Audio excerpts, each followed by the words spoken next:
Yritysvalmennus satuja työntekijöille. Yritysvalmennus on konsulttien kaikkien aikojen hienoin keksintö. Se tekee kaikki onnellisiksi, niin kuin hyvän sadun kuuluukin tehdä. Työnantaja luulee muuttavansa työntekijöitään ahkerimmiksi ja motivoituneemmiksi. Konsultti tekee helpolla hyvän tilin ja työntekijät tulevat onnellisiksi, kun pääsevät kurssikeskuksen ja konsultin yhdentekevien ryhmätöiden ja horinoiden jälkeen ryyppäämään firman piikkiin. Kyse on win-win-win tilanteesta. Jotta tämä onnellisuuskupla ei puhkeaisi, on tärkeää, ettei kukaan osapuolista paljasta muille osapuolille rehellistä mielipidettään. Työnantajan on saatava elää siinä harhaluulossa, että koulutus lisää ihmisten motivaatiota työtään kohtaan, ja näin työntekijät kiinnittävät vähemmän huomiota kilpailijoiden maksamaan parempaan palkkaan. Konsultti ei saa edes myöhäisillan pahimmassa kännissä paljastaa kenellekään, ettei hän onneton tutkintonsa kesken jättänyt kansantaloustieteen opiskelija mistään muualta revi pelkkää paskaa puhumalla ja vuodesta toiseen samaa PowerPointia esittämällä sellaista palkkaa, kilometrikorvausta ja tilaajayrityksen maksamia ilmaisia viinoja kuin tästä hommasta. Niin, ja kaiken päälle pääsee panemaan joka keikalla kurssikeskuksen isotissista sihteeriä, joka vieläkin luulee hänen olevan firman toimitusjohtaja, jolla on asumusero vireillä muijansa kanssa. Parasta tässä win-win-win tilanteessa on se, että työntekijät osaavat kusettaa sekä konsulttia että työnantajaa luulemaan, että heidän työkyvyn edistämistoimenpiteensä ovat olleet hyödyllisiä. Tätä varten porukka maksaa yhdessä kossupullon Jaskalle, joka on tunnettu yleisönostokirjoituksistaan ja muusta paskapuhumistaidoistaan, jotta se pitää kiitospuheen illan päätteeksi firman toimitusjohtajalle ja henkilöstöpäällikölle siitä, kuinka päivän koulutusanti on taas saanut koko henkilöstön muistamaan yhteishengen tärkeyden, kirkastanut kaikkien mieleen firman tulevaisuusvisiot ja olemaan kiitollinen firman koko henkilöstölleen esittelemästä kannustinjärjestelmästä, jossa jokainen saa jouluna ilmaisen heijastimen ja taskulampun, jos myynti on kyetty vuoden aikana tuplaamaan. Yritysvalmennustilaisuuden suunnittelu lähtee liikkeelle yleensä siitä, kun kyseisen konsulttifirman edustaja pääsee varaamaan toimitusjohtajalle ajan, valehtelemalla olevansa tämän pikkusirkku. Toimitusjohtaja suhtautuu koulutuksen aluksi hyvin varauksellisesti, mutta nähtyään konsultin myynti-PowerPointin, jossa vilisee Boston Consulting Groupin ja Philip Kotlerin nimiä, jotka hämärästi tuovat toimitusjohtajan mieleen opiskeluajan kauppakorkeakoulussa, hän päättelee, että kyseessä täytyy olla fiksu mies ja päättää tilata koulutuksen. Edelleenkään toimitusjohtaja ei muista, mikä hemmetin Kotler. Ensitöikseen toimeksiannon saatuaan konsultti suorittaa työilmapiiritutkimuksen henkilöstön keskuudessa kartoittaakseen vaikeimmat kipupisteet suoritusportaan ja yritysjohdon muodostamalla yhteistyöjanalla. Tämä niin sanottu CS-kaavake, Cooperation Synergy, on sekava häkkyrä erilaisia rastiruutuun vastausvaihtoehtoja, joita henkilöstö täyttää päivää ennen koulutusta kahvitauolla samalla paskaisesti nauraen, onko työpaikan tiedon kulussa tapahtunut viimeisen puolivuotiskauden aikana lievää edistystä, vaiko lievän edistyksen ja keskivertoedistyksen välillä olevaa edistystä asteikolla 1–5. Kaavakkeen saatuaan konsultti työntää ne suoraan silppuriin ja ottaa esille samat kalvot, jotka hän esitti edellispäivän ja ihan eri firman koulutustilaisuudessa. Ainahan ne tulokset ovat samoja. Tiedonkulussa on puutteita ja työsuhdekeskusteluja voisi olla useammin, jotta pääsisi useammin valittamaan. Koulutustilaisuuden aluksi on aina kuunneltava toimitusjohtajan tervetulotoivotus, joka päättyy siihen syvään valitukseen, ettei hän itse millään voi jäädä koko päiväksi paikalle, koska kiireiset myyntineuvottelut vaativat hänen läsnäoloaan muualla. Todellisuudessa hän menee Rotary-veljen pitkälle lounalle juttelemaan golf-tasoituksistaan eläkkeellä olevan upseeriveljensä kanssa ja palaa rasittuneen näköisenä kurssikeskuksen vasta 20 minuuttia ennen iltaohjelman alkua. Toimitusjohtajan tervetulotoivotuksen jälkeen konsultti ottaa ohjat käsinsä ja aloittaa PowerPoint-esityksen, joka on tarkalleen räätälöity juuri sinun yrityksesi tarpeisiin. Räätälöinti on tapahtunut puoli tuntia ennen esitystä, kun konsultti on korvaat-toiminnolla vaihtanut edellisen firman nimen sinun firmasi nimeksi kunkin kuvan oikeasta yläreunasta heti automaattisesti päivittyvän päivämäärän oikealta puolelta.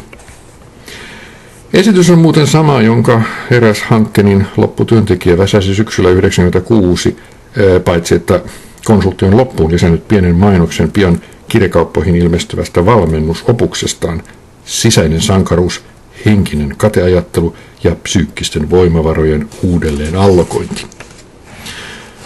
Kunkin esityksen aluksi on esitettävä syvällinen analyysi henkilöstön parissa etukäteen suoritetusta CS-tutkimuksesta, jonka merkittävin löydös on EF-indeksin eli Information Flow Indexin merkittävä kohoaminen, joka konsultin tulkinnan mukaan tarkoittaa sitä, että organisaation sekä vertikaalisessa että horisontaalisessa tiedonkulussa on häiriösignaaleja.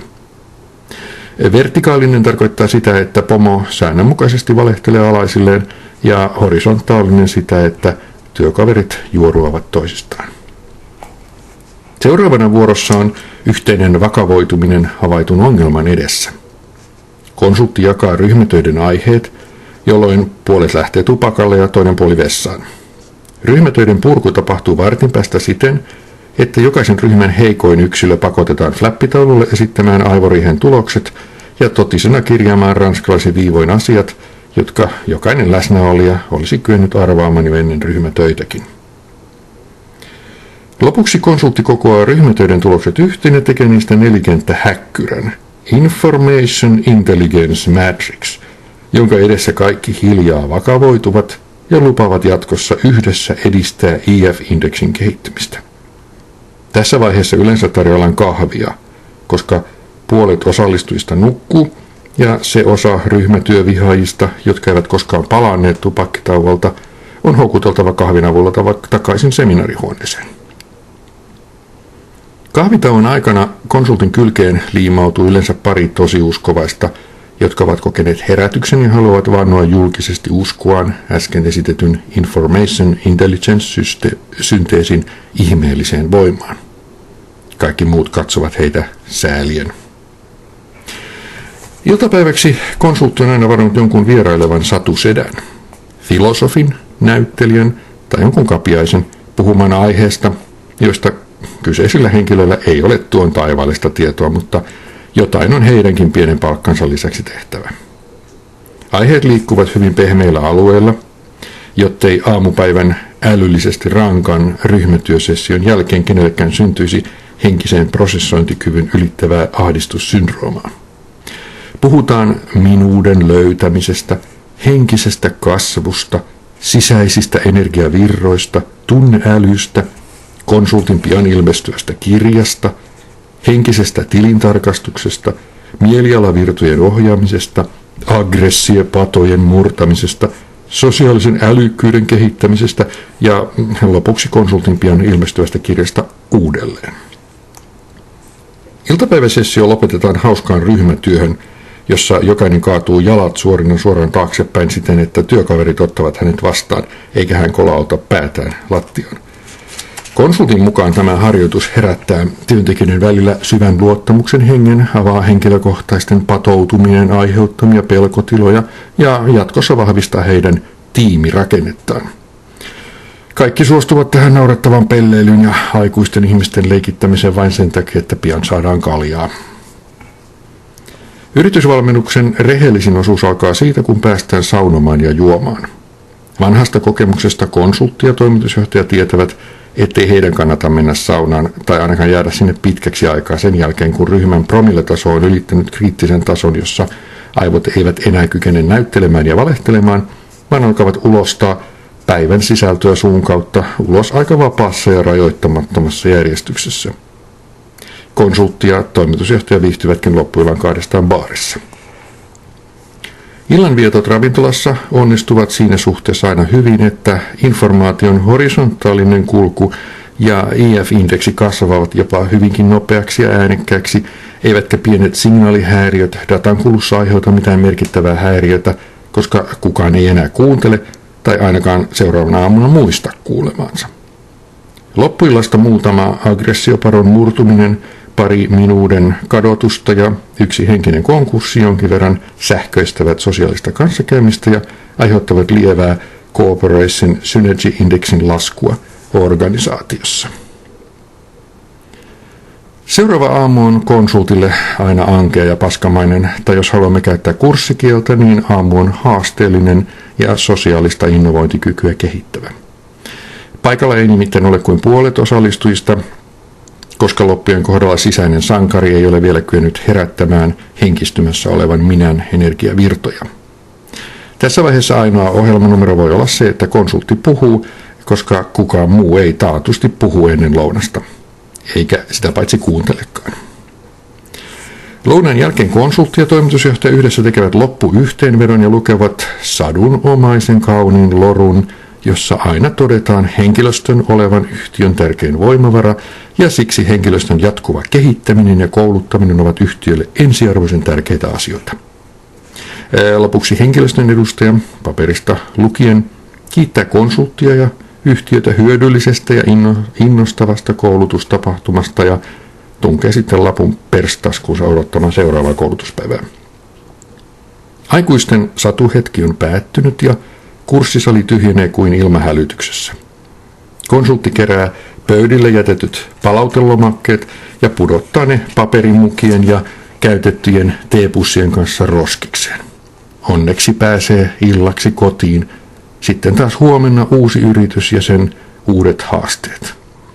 Kyllä se on mukavaa, kun ihmisellä on työ, jossa pääsee tällä tavoin kehittämään yrityksiä.